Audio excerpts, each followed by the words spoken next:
Colossians chapter 3, letter C. Colossians chapter 3.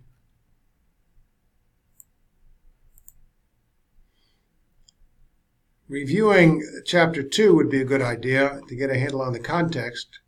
Time won't permit that, but it should be done so you can get a handle on it. So this is all of the review from chapter 2.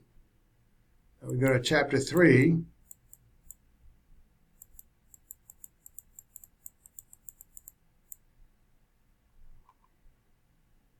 Kind of looked at 2:18 through 3:4. The chapter headings and verse numbers are, of course, added later on. So actually 2:18 goes through 3:4.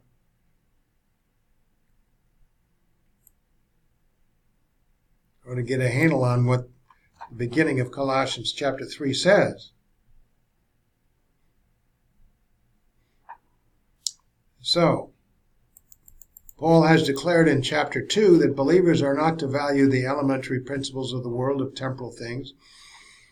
In other words, the sinful doctrines of men. Whereupon, in chapter 3, Paul declared that since believers were raised up with Christ in the sense of being identified with and benefiting from what was accomplished by our Lord's death, burial, and resurrection, eternal life, and all spiritual matters that pertain to that, they are then thereby to seek those eternal things which are above, where Christ is, sitting at the right hand of God.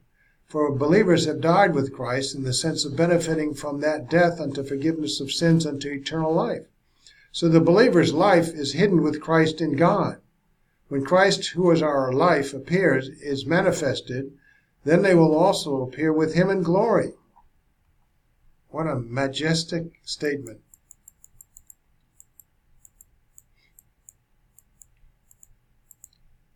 Now, going on through 5 through 9, take a look at those verses.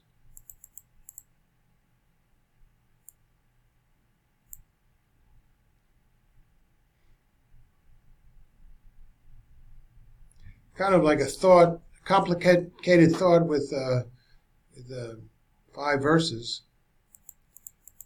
What we're saying here is, in Colossians 3:5, believers are emphatically commanded to put to death their members which are on the earth, in the sense of immediately deactivate those members of their body which are earthly as opposed to heavenly, i.e., operating under the control of the sin nature, committing sins such as those listed: fornication, uncleanness, lustful passion, evil desire, covetousness, which is idolatry.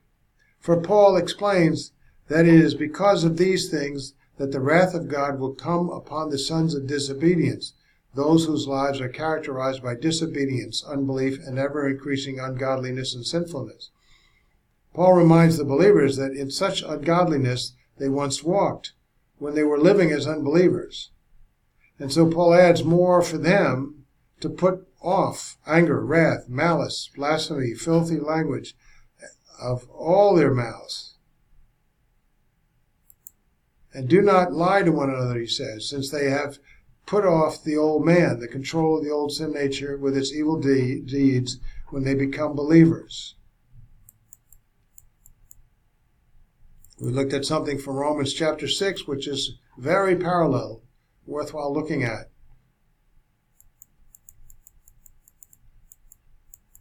I'll leave that to you to read, as time is of the essence here.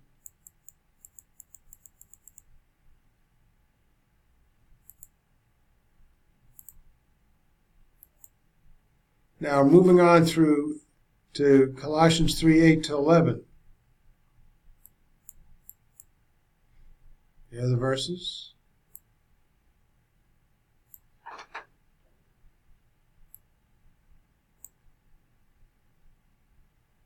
Now, the commentary on this: Paul, having written in Colossians 3:8 to 9, but now you yourselves are to put off all these sins: anger, wrath, malice, blasphemy, filthy language out of your mouth. Do not lie to one another, since you have put off the old man, the old sin nature, with his evil deeds, Now he moves to the believer's putting on the new man in the sense of the new nature, which, by his grace, God provided within the believer at the moment of faith alone in Christ alone by the baptism of the Holy Spirit, who is the agent who was put within the believer, the new man, who is renewed in knowledge according to the image of him who created the believer, God.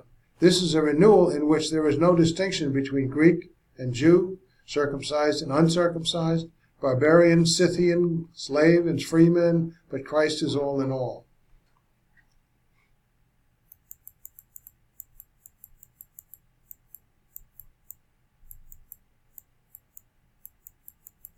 In Colossians 3:12-17,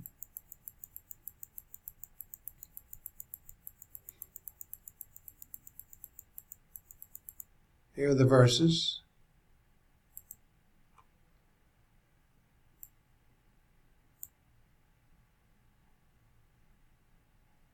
Lots of detail here. Read it carefully.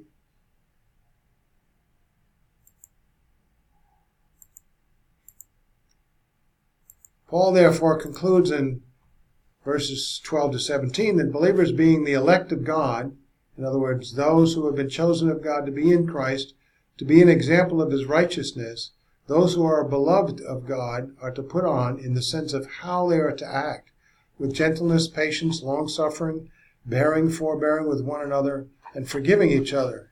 And whoever has a complaint against anyone, just as the Lord forgave you, so also should you forgive them.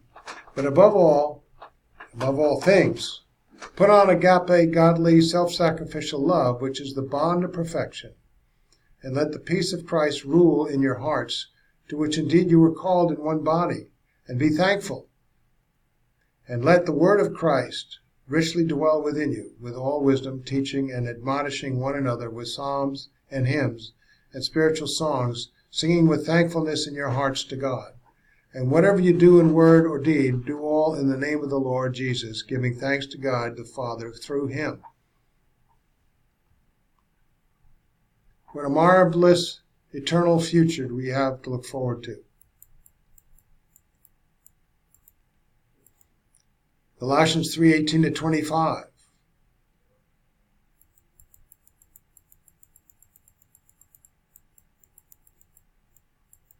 A lot of manuscript evidence that has to be sorted through to figure out where the original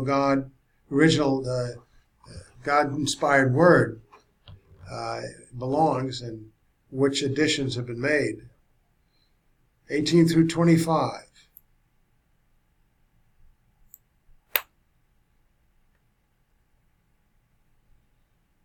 It's very similar to what is in Ephesians.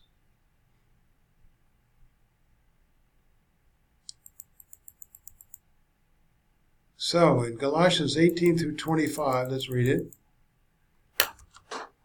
Paul goes on to write, "Wives, submit to your own husbands as is fitting in the Lord, limited to actions, though, which are godly, biblical. Husbands, express agape, godly, self-sacrificial love for your wives, and do not be bitter toward them. Children, obey your parents in all things, for this is well-pleasing to the Lord. Fathers, do not provoke your children, lest they become discouraged. Bondservants are to obey in all things their masters according to the flesh, not with eye service as men-pleasers, but in sincerity of heart, fearing God. Whatever you do, do your work heartily as for the Lord rather than for men, knowing that from the Lord you will receive the reward of the inheritance. For you serve the Lord Christ. For he who does wrong will receive the consequence of the wrong which he has done, and not without partiality." In my notes here, I notice people might object that although slavery was an ungodly practice with all its attendant evils, it was not only universally accepted in ancient times, but also considered a fundamental institution indispensable to civilized society. Ungodly, though. More than half the people seen on the streets of the great cities of the Roman world were slaves, and this was status of the majority of professional people, such as leaders and doctors, as well as that of menial workers and craftsmen. Slaves were people with no rights, mere property, existing only for the comfort, convenience, and pleasure of the owner. This is ungodly. But God evidently is not at this time in history advocating doing away with man's ungodly institutions until Christ comes again, and then he'll deal with them.